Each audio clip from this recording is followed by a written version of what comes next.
हरे कृष्णा, राधे राधे सबको। तो मैं सत्य दर्शन के ऊपर एक वीडियो के ऊपर एक समीक्षा कर ही रहा था पिछले पार्ट में। Lord Shri Krishna offer animal sacrifice in yajna. तो उसमें जो मैंने वीडियो बनाया था, तो पहला पार्ट को मैंने अच्छे से उसकी समीक्षा की, खंडन किया। अब दूसरा पार्ट का भी खंडन करते हैं, तो शुरू करते हैं वीडियो। सज्जनों, बड़े हर्ष का विषय है। तो वही सज्जनों, हमारे लिए भी बड़ा हर्ष का विषय है। सज्जनों, हमारे लिए इसलिए हर्ष का विषय है क्योंकि हम सत्यानंद महाराज के प्रवचन का खंडन करेंगे। आज हम भगवान श्री कृष्ण के जीवन चरित्र और जीवन लीलाओं के बारे में पूरा पढ़ेंगे। श्रीमद् भागवत में बड़ा अच्छा प्रसंग आता है खंड में। तो क्या लिखा है उसका हिंदी अनुवाद पढ़ते हैं कि कहीं से यानी भगवान को यज्ञ करना है, तो शास्त्रों में जो मनुस्मृति में लिखा है कि किन किन पशुओं को यज्ञ में होम किया जा सकता है या पशु बलि दी जा सकती है। भगवान ऐसी लीला कर रहे हैं कि जंगल में जाकर के घोड़े पर सवार होकर के यज्ञ के लिए जो उपयुक्त है, जो शास्त्र सम्मत है, धर्म सम्मत है, ऐसे पशुओं का संग्रह भगवान कर रहे हैं, उनको पकड़ करके ला रहे हैं, शिकार करके ला रहे हैं। अब आगे देखिए, एक बार अर्जुन और भगवान कृष्ण कालिंदी देवी यानी जमुना जी के किनारे शिकार खेलने गए थे। उसका विवरण देते हुए भागवत जी में जो 48वां अध्याय है, दूसरा खंड है, उसमें लिखा हुआ है, ये लिखा है। ठीक है, तो जैसे कल जो हमने चर्चा किया था कि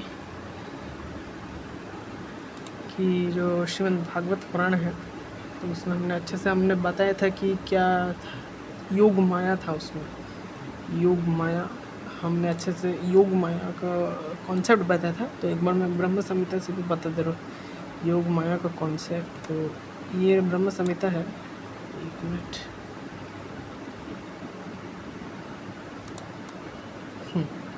तो श्लोक 44 एक बार पढ़े। एक मिनट, श्लोक 44 नहीं, सॉरी, हाँ श्लोक 44 ही था ना। ठीक है, श्लोक 44। सृष्टि स्थिति प्रलय साधन शक्ति रेखा छाएव यस्य भुवनावि विभर्ति दुर्गा इच्छानो रूपमपि यस्य च चेष्टते सा गोविंदमादि पुरुषम तमं भजामि। अन्वय: एक का सृष्टि स्थिति प्रलय साधन शक्ति दुर्गा, एकमात्र सृष्टि स्थित और प्रलय साधारण कारिणी शक्ति दुर्गा देवी, यस छाया एवं जिनकी छाया की भांति वर्तमान रहकर भुवनानि विभर्ति भुवन समूह को पोषण कर रही है। यस च इच्छानुरूपम अपि, तथा जिनकी इच्छा के अनुरूप ही चेष्टते दुर्गा देवी आचरण करती है, तम उन आदि पुरुषम आदि पुरुष गोविंदम श्री गोविंद का अहम मैं भजामी भजन करता हूँ। अनुवाद: स्वरूप शक्ति या चित्त शक्ति की छाया रूपी प्रापंचिक जगत की सृष्टि स्थिति और प्रलय कारिणी माया शक्ति ही भुवन पूजिता दुर्गा जी है। वे जिनकी इच्छा के अनुसार सारे चेष्टाएं करती है, उन आदि पुरुष गोविंद का मैं भजन करती हूँ। ठीक है, तो फिर देखिए, फिर मैं आपको समझाता हूँ। स्वरूप शक्ति या चित्त शक्ति की छाया रूपी प्रापंचिक जगत की सृष्टि। तो दुर्गा देवी क्या है? दुर्गा देवी को भी कभी कभी योग माया बोला जाता है। तो स्वरूप शक्ति या चित्त शक्ति की छाया रूपी प्रपंचिक जगत की सृष्टि स्थिति और प्रलय कारिणी माया शक्ति ये भुवन पूंजिता दुर्गा जी है। तो दुर्गा जी भगवान की बहिरंगा शक्ति है। तो तात्पर्य: पूर्व में देवी धाम की वर्णन किया गया और प्रस्तुत श्लोक में अधिकाष्टित देवी का वर्णन किया जा रहा है। ब्रह्मा जी अवस्थित होकर गोलोकनाथ का स्तव कर रहे हैं। तो विश्व जगत 14 भुवनात्मक दिव्य धाम है। उसकी अधिष्ठात्री देवी दुर्गा है। वे 10 प्रकार के काम रूप 10 भुजा वाली है। वीर प्रताप में अवस्थित होने से वे सिंहवाहिनी पाप दमनी रूपी महिषासुर मर्दिनी, शोभा और सिद्धि रूप कार्तिक और गणेश 2 पुत्र की जननी है। जर ऐश्वर्य और जर विद्या संगिनी रूपी लक्ष्मी और सरस्वती के मध्यवर्तिनी है। वे पाप दमन करने के लिए बहुत प्रकार के वेदोक्त धर्म रूपी विशंति अस्त्र धारणी है।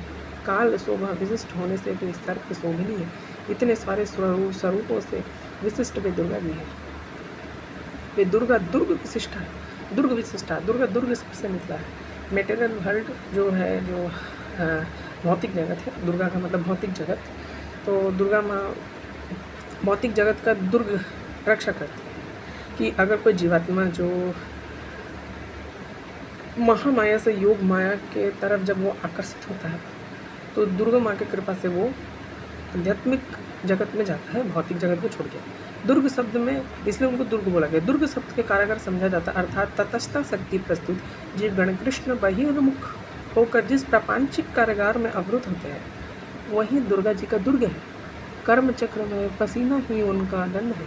बहिर्मुख जीवों के प्रति उस प्रकार शोधन प्रणाली युक्त कार्य ही श्री गोविंद के इच्छानुरूप कर्म है। दुर्गा जी निरंतर उसी का संपादन करती है। सौभाग्यवश साधु संग पाकर जीवों की जब बहिर्मुखता दूर होती है तो और अंतर्मुख भाव उदित होता है तो पुनः गोविंद की इच्छा से दुर्गा ही उन जीवों को मुक्ति का कारण बनती है। ठीक है। अतः भगवान के प्रति अंतर्मुख भाव दिखलाकर कारक्षी दुर्गा को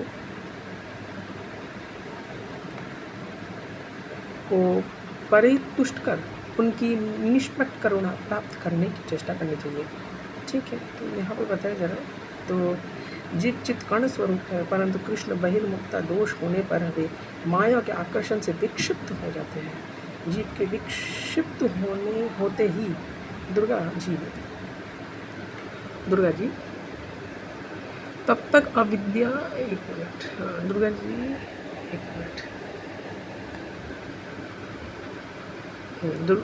दुर्गा जी उनको कैदी की पोशाक की भांति पंचभूत पंचतंत्र मात्रा और एकादश इंद्रियों के से युक्त स्थूल इंद्रियों को पहनाकर कर्म चक्र में डाल देती है। उस कर्म चक्र पर आरूढ़ होकर जीव सुख दुख और तथा स्वर्ग नरक आदि का भोग करते हैं। इसके अतिरिक्त स्थूल शरीर के भीतर मन बुद्धि अहंकार एक सूक्ष्म शरीर भी प्रदान करती है। जीव एक स्थूल शरीर को त्याग कर उस सूक्ष्म लिंग शरीर से दूर शरीर को धारण करता है जब तक मुक्ति नहीं होती। क्योंकि मुक्ति से पहले जो हमारा शरीर होता है वो पंचभौतिक शरीर होता है, तब तक अविद्या दुर्वास सान्य लिंग शरीर दूर नहीं होता है ना। दुर्वास आनामय लिंग देह के होने पर जीव विरजा में स्नान कर हरिधाम में गमन करते हैं। दुर्गा देवी इन सारे कार्यों को श्री गोविंद की इच्छा अनुरूप करती है। भागवतम में भी ऐसा कहा गया है कि बहिर्मुख जीवों के साथ ही दुर्गा का संबंध है। जड़ जगत में जिन दुर्गा की पूजा होती है वह छाया रूपी दुर्गा है, परंतु भगवत धाम के आवरण रूप में जिन मंत्रमय दुर्गा का वर्णन है वे चिन्मय कृष्ण दासी छाया दुर्गा उनकी दासी रूप में जगत में कार्य करती है। इस विष्णु ग्रंथ में 3 श्लोक में टीकाकार अनुशीलन करें। तो ये ब्रह्म संहिता से मैंने अच्छे से सबको समझाया कि दुर्गा देवी कौन है, महामाया और योग माया में क्या अंतर है। तो हम वो जो भागवतम का जो श्लोक था जिसमें भगवान श्री कृष्ण अपना ये प्रकट कर रहे थे, जिसमें वो मृगिया कर रहे थे, तो हमने उसमें अच्छे से हमने बताया कि वो योग माया शक्ति है उनकी, तो भगवान का योग माया शक्ति है। ठीक है। और यानी योग माया और महामाया का जो मेन डिफरेंस है उसको ब्रह्म संहिता के थ्रू अच्छे से समझाने की कोशिश किया। एक्चुअली मैंने इसलिए बताया कि ताकि थोड़ा और क्लैरिटी मिले कि ये योग माया महामाया का शक्ति क्या है। मैं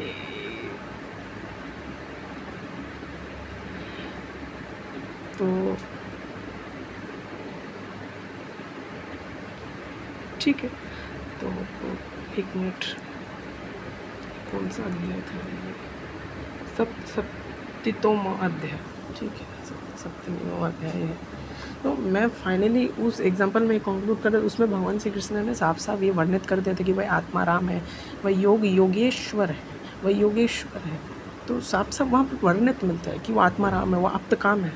और ऐसे कई बार भी बहुत सारे पुराणों में भी यही वर्णन मिलता है कि वो अप्त काम है, वो आत्मा राम है, वह संतुष्ट है, वो 3 गुणों से ऊपर है ना, वो 3 गुणों से ऊपर है।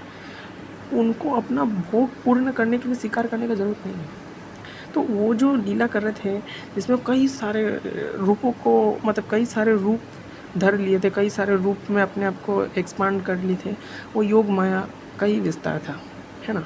वो देख के ऐसा लग रहा है कि शिकार कर रहे थे, लेकिन वो परंतु शिकार नहीं है, वो पिक्चर की तरह है। तो मैंने बताया था योग माया का क्या काम है, महामाया। तो मैं अच्छे से क्लिप्स दिखा दी कि योग माया महामाया क्या है, ठीक है। और मैं उसमें मैंने बहुत अच्छे से बताया भी है। उसमें भगवान श्री कृष्ण खुद बोल रहे हैं कि वो धर्म का पालन करता है भगवान, उसमें साफ साफ वो स्वीकार कर सकते हैं, ठीक है। अब मैं जो मेन टॉपिक है उसमें आता हूँ अच्छे से। अब सत्यानंद महाराज नेक्स्ट में क्या बोलते देखिए थोड़ा। ईशाकं कृष्णेन सन्नद्धौ विहरतुं विपन्नं वनं बहुव्यालमृगा किरणं ता विषात्पीवः। अर्थात परीक्षित एक बार वीर शिरोमणि अर्जुन गांडीव धनुष और अक्षय बाण वाली दो तरकस लिए तथा भगवान श्री कृष्ण के साथ कवच पहनकर अपने उस रथ पर सवार हुए जिस पर वानर चिन्ह से अंकित चिन्हित ध्वजा लगी हुई थी। इसके बाद विपक्षी वीरों का नाश करने वाले अर्जुन उस गहन वन में शिकार खेलने गए जो बहुत से सिंह, बाघ आदि भयंकर जानवरों से भरा हुआ था। वहाँ पर भगवान ने क्या किया और अर्जुन ने क्या किया, उन्होंने देखिए क्या लिखा है, तत्रा विद्याच्छेर व्याघ्रान शूकरान महिषान रूरून् शरभान गव्यान खड्गान हरिणाच्छ सशल्कान। अर्थात वहाँ उन्होंने बहुत से बाघ और सुअर यानी जंगली सुअर को उच्च वर्ग के लोग खाते हैं, और इसमें बुराई नहीं मानी जाती थी उस ज़माने में। और आज भी जो बड़े लोग होते, राजा महाराजा लोग होते, जो जंगल में जा कर के और शिकार करके जंगली सुअर को खाने में आपत्ति नहीं है, सिर्फ ग्रामीण सुअर को खाने को बुरा माना जाता है हिंदू समाज में। सिर्फ निम्न जातियों के लोग इसे खाते हैं तथा कथित, हम तो किसी को निम्न नहीं मानते। भैंसे, काले हिरण, सरब, गवई यानी नील गाय लिए हुए भूरे रंग का बड़ा हिरण, गेंडे, हरिण, खरगोश और सल्लख शाही आदि पशुओं पर उन्होंने बाणों का निशाना लगाया। अब आप देखिए उन्होंने कौन कौन से पशु मारे, भैंसे भी मारे। हमारे यहाँ भैंसों की बलि देने की परंपरा है, आज भी है। बड़ी माता मंदिर है, असम में मंदिर है, और जो बड़े बड़े देवी के मंदिर होते हैं वहाँ अधिकांश जगह भैंसे की या बकरे की, कई जगह भैंसों पर प्रतिमन लगा दिया, लेकिन बकरों की बलि की परंपरा आज भी हमने अपनी आंखों से देखा है। तो अब आप देखिए आगे लिखा है, तान निन्यूहा किंकरा राज्ञे मैध्यान पर यूपागते प्रीत परीतः परिश्रांतो विभत् सूर्यम सूर्यमनु यमुनागत यमुनागात। अर्थात उनमें से जो यज्ञ के योग्य थे। अच्छा, यहाँ पर एक बड़ी प्यारी बात थी, उन्होंने कि जो यज्ञ के योग्य थे, यानी मनुस्मृति या शास्त्रों में जिन पशुओं को यज्ञ करने की योग्य माना गया है, पशु बलि के लिए ऐथेंटिक माना गया है, धर्मशास्त्र के अनुसार, परंपराओं के अनुसार जिनको उचित माना गया है, उन्हें सेवक गण पर्व का समय जान करके, यानी अच्छा शुभ अवसर जान करके, पर्व है कोई त्योहार वगैरह है तो ऐसे समय में, पर्व का समय, राजा युधिष्ठिर के पास ले गए। राजा युधिष्ठिर कोई पर्व मना रहे थे या यज्ञ कर रहे थे, तो उसके लिए भगवान गए और अर्जुन गए, उन्होंने पशुओं का संग्रह किया। अर्जुन शिकार खेलते खेलते थक गए, अब ये प्यास लगने पर यमुना जी के किनारे गए। तो यहाँ पर बड़ी एक स्पेशल बात है कि भगवान श्री कृष्ण ने उन पशुओं को मारा जिनको यज्ञ में खाया जा सकता है या भूना जा सकता है या जिनकी आहुति दी जा सकती है। और कुछ पशु ऐसे भी होते हैं जो बहादुरी के लिए मारे जाते थे, जैसे शेर का शिकार किया जाता, तो शेर का शिकार हमारे यहाँ पे बहादुरी के लिए किया जाता था, लेकिन खरगोश का, हिरण का और जंगली सुअर का और भी जो जंगली भैंसे का, काले हिरण का, इनका शिकार तो किया जाता है, वो खाने के लिए किया जाता था, यज्ञों में आहुति देने के लिए किया जाता था। और इस बात को व्यास जी ने बड़ी ईमानदारी से लिखा है, इसको कोई छुपाया नहीं, और इसको कभी किसी ने ये नहीं कहा कि ये मुल्लों के देने, वामपंथियों के देने, ये पक्षप है। तो सज्जनों, हमें शास्त्रों को एक ऐतिहासिक दृष्टिकोण से पढ़ना चाहिए, मनोवैज्ञानिक दृष्टिकोण से पढ़ना चाहिए। उसको हमें हिंदू मुसलमान का चश्मा लगा करके नहीं देखना चाहिए, साथ में उसे हम वामपंथ, दक्षिण पंथ, राइट विंग और नवबोध इस दृष्टिकोण से ना देख करके हमें यथार्थ तरीके से देखना चाहिए। जब हमारे ऋषि मुनियों को, हमारे पूर्वजों को लिखने में शर्म नहीं आई, तो हमें इसे पढ़ने में या इसमें चर्चा करने में शर्म क्यों आती है? ठीक है, तो एक चीज़ मैं ये भी बता देना चाहता हूँ कि हमारे पूर्वजों को ना ये भी लिखने में शर्म नहीं है। हमारे जो ऋषि मुनि हैं व्यासदेव है, उनको ना अध्याय 3 का ये जो बोल रहे ना यज्ञ करने के कौन योग्य, यज्ञ करने के योग्य द्विज ब्राह्मण है, ठीक है, द्विज ब्राह्मण है। ये मनुस्मृति में पता है क्या है कि यज्ञ करने के योग्य जो है वो द्विज ब्राह्मण है, लेकिन ये जो द्विज ब्राह्मण है उन्हीं को करने का अधिकार है, क्योंकि मंत्र बोलते समय वो शक्ति होना चाहिए कि वो जानवर को मानव 84 लाख योनि से परिणत करके मानव शरीर प्रदान, आप समझ रहे हैं ना, क्वालिफिकेशन होना चाहिए उसके लिए। ठीक है, वो मैं मनुस्मृति में अच्छे से बाद में उसे डिस्कस करूँगा। तो यहाँ पे अध्याय 3 का, ठीक है, अध्याय 3 अध्याय 3 का ना, एक मिनट, अध्याय 3 का ये था,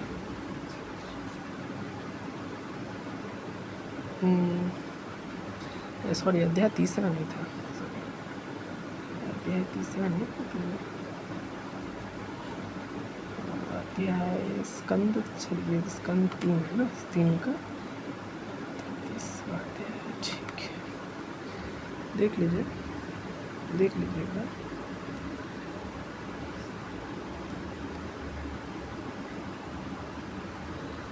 लीजिए, को भी लिखने में सब शर्म नहीं है लिखने में। विदुर जी श्री कपिल भगवान के वचन सुनकर कर्दमजी की प्रिय पत्नी माता देवहूति के मोह का पर्दा फट गया और वे तत्व प्रतिपादक सांख्य शास्त्र के ज्ञान के आधार भूमि भगवान कपिल जो प्रणाम करके उनकी स्तुति करने लगी। तो ये सब स्तुतियाँ हैं, वो आप पढ़ सकते हैं।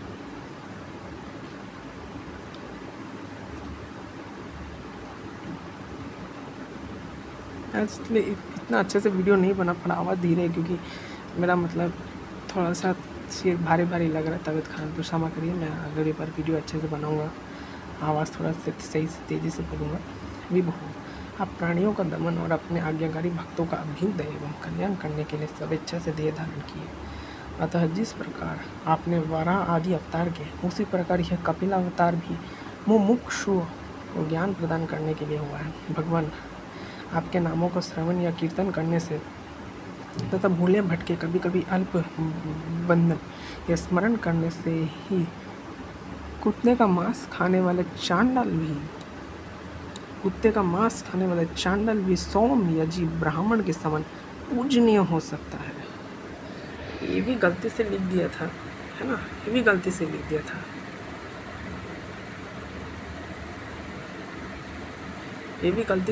था, है ना। वो मैं आप रिक्वेस्ट करिए इसको हटाने के लिए, ये भी गलती से लिख दिया था। कि मैं फिर से पढ़ता हूँ, उन्होंने क्या गलती से लिखा। उन्होंने गलती से लिखा, आपके नामों का श्रवण या कीर्तन करने से तथा भूले भटके कभी आपका वंदन या स्मरण करने से ही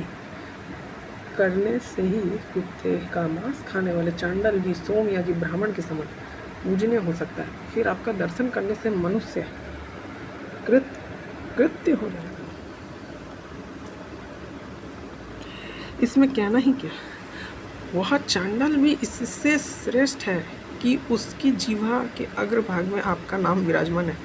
जो श्रेष्ठ पुरुष आपका नाम उच्चारण करते हैं, उन्होंने तप, हवन, तीर्थ स्थान, सदाचार का पालन और वेदा अध्ययन सब कुछ कर लिया।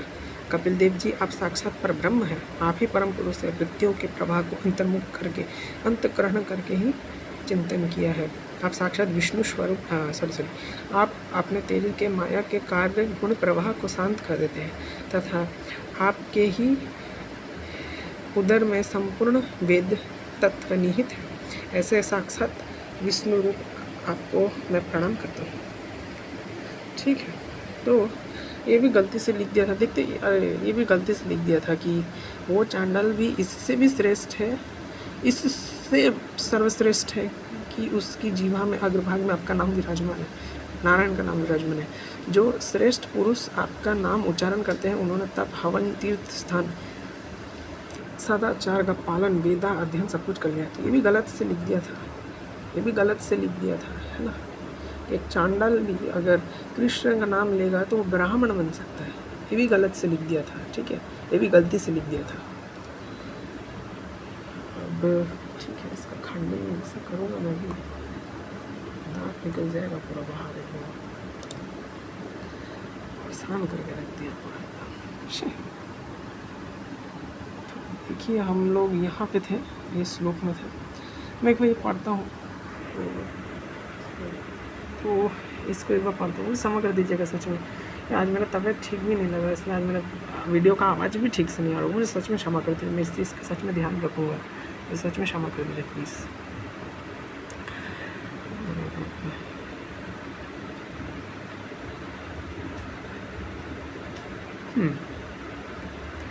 युधिष्ठिर कहा, सर्व ईश्वर कृष्ण। ठीक है, एक मिनट।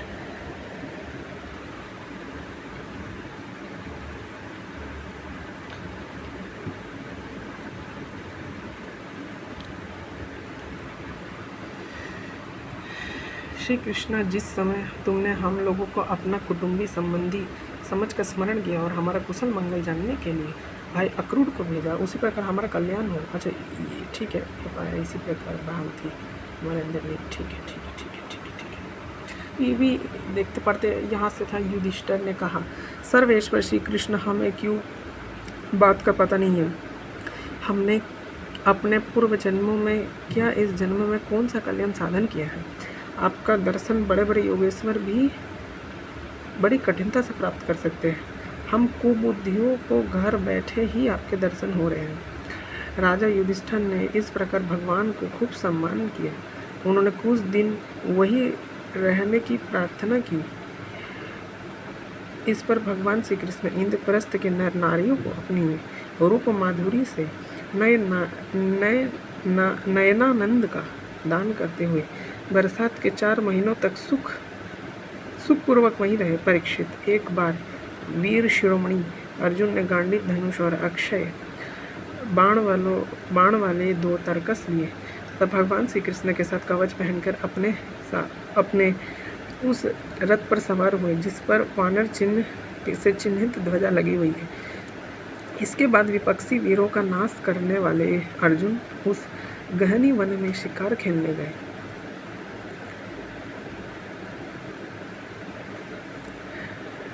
और बहुत से सिंह बाघ भयंकर जानवरों से भरा हुआ था। ये एक्चुअल में खांडा वन का पर्व है, खांडा वन है।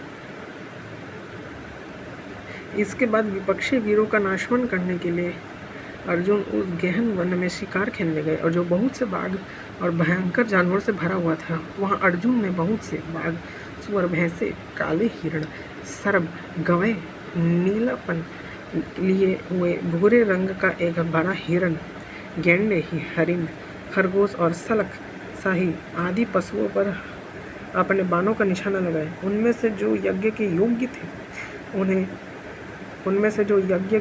थे उन्हें सेवक गण पर्व का समय जानकर राजा युधिष्ठिर के पास ले आए। राजा अर्जुन शिकार खेलते खेलते थक गए।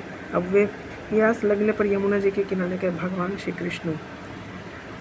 कृष्ण अर्जुन दोनों महारथियों ने यमुना जी के हाथ पैर धोकर उनका निर्मल जल पिया। देखा कि एक परम सुंदरी कन्या उनकी तपस्या कर रही है। फिर ये उनका एक और ये है, तो उसमें भी हम कभी चर्चा करेंगे, अच्छे से वीडियो बनाएंगे। तो इसने ये श्लोक पढ़ा। विचार कीजिए, चिंतन कीजिए, गौर कीजिए। इसका मकसद, मेरा इस प्रवचन का मकसद ये नहीं है कि हम किसी जंगली पशु को काट करके, जैसे भगवान ने शिकार किया था, अर्जुन ने शिकार किया था, तो हम भी आज यज्ञों में मतलब आहुति देने लग जा।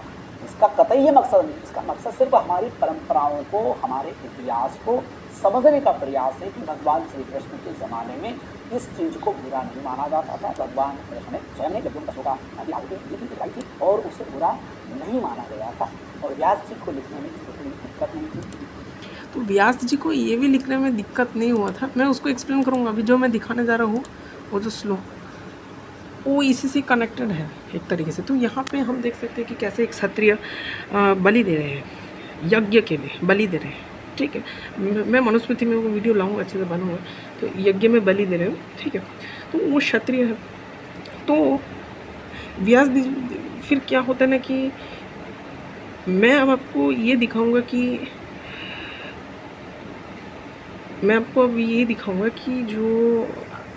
जो राजा है एक बार ऐसे ही एक क्षत्रिय चौथे स्कंद में इसी का वर्णन है कि चौथे स्कंद में ऐसे ही एक राजा ये शिकार कर रहे थे, एनिमल सेक्रीफाइस कर रहे थे, तो नारद मुनि उनको डांटते हैं, समझे। यहाँ पे नहीं डांट रहे, ये एक्चुअली खंडावन पर्व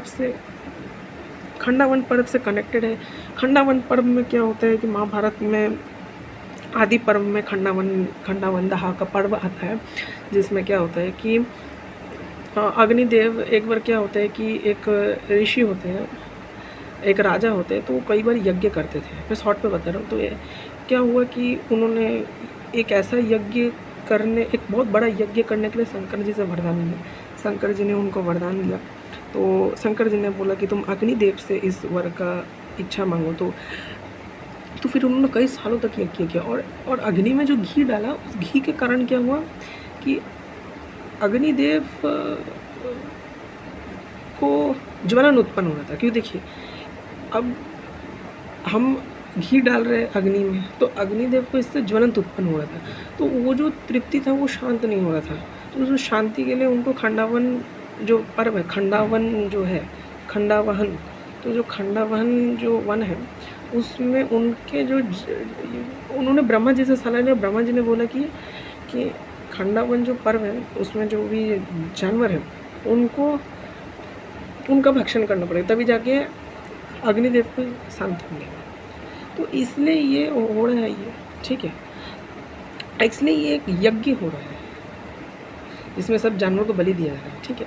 तो अगर ये दिखा रहे हैं कि यहाँ पे बलि है, गलती से यहाँ पे बलि लिख दिया गया, तो मैं पहले एक वर्ष दिखाता हूँ, अच्छे से समझाता हूँ, ठीक है।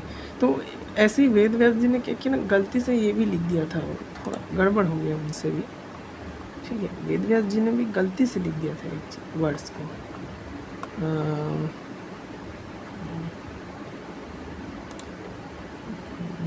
एक मिनट। तो वो राजा का जो नाम है ना, वो ये है, राजा प्राचीन बरही। अच्छा, मुझे एक और चीज़ यहाँ पे याद आया कि ये लोग क्या करते हैं ना, ये लोग यहाँ पे एक और पाखंड फैलाते हैं। ये लोग यहाँ पे एक और पाखंड फैलाते हैं कि एक मिनट, ये लोग है ना एक और पाखंड फैलाते हैं।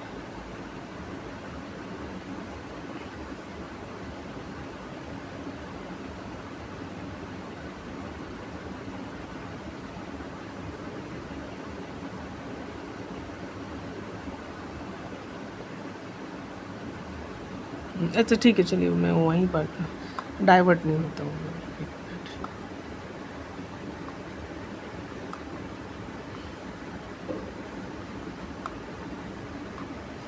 तो यहाँ पे एक बार हम लोग ये वर्ड को पढ़ते हैं, राजा प्रक्षिणा बरही ने क्या कहा था, ये भी गलती से लिख दिया था उन्होंने, तो क्षमा कर दीजिएगा आप उनको, गलती से लिख दिया था। राजा प्रक्षिण बरही ने कहा, ये गीता प्रेस का ही श्रीमद् भागवतम है।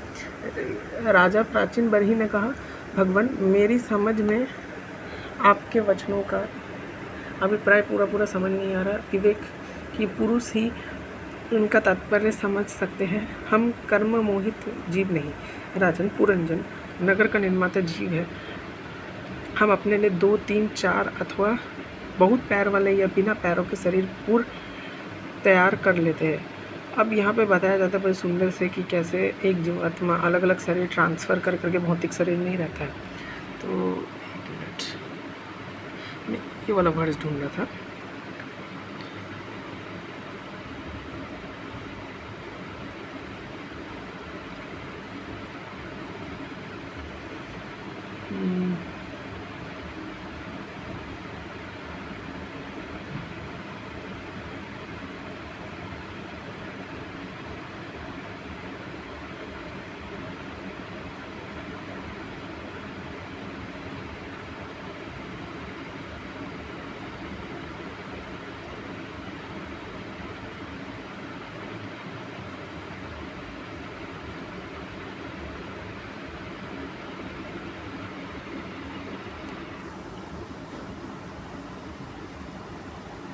मिनट